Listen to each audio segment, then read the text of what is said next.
Weeks before polling opens in Myanmar, migrant workers in neighbouring Thailand cast their votes in advance.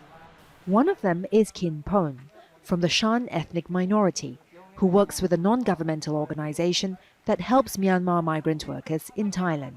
She's also been visiting communities to encourage others from Myanmar to vote.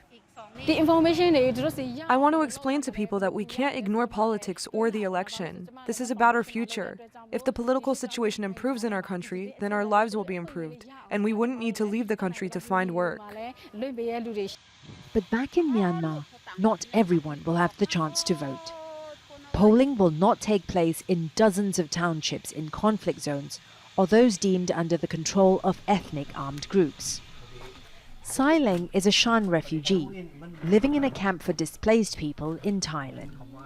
He says he's not surprised that it's mostly ethnic minorities who are affected by the Election Commission's decision. The Myanmar government always finds an excuse to cancel the vote in ethnic areas. They claim it's because of conflict and it's not safe for people to travel to vote. This helps the government parties win the election, and it doesn't help the SHAN ethnic party at all. In Rakhine State, fighting between the Myanmar military and the Arakan army has displaced more than 200,000 people in less than 2 years. Voting will now not take place in more than half of its 17 townships.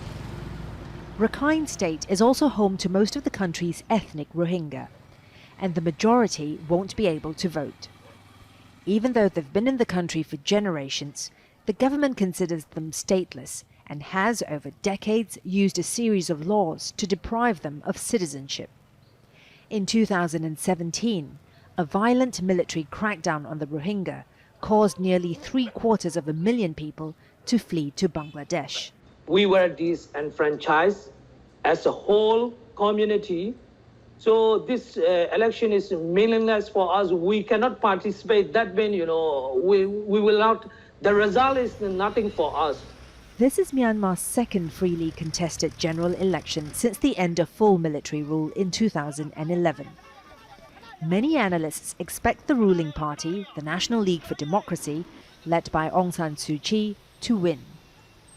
But whoever wins will have to share power with the military, that's guaranteed 25% of parliamentary seats and control of 3 important ministries.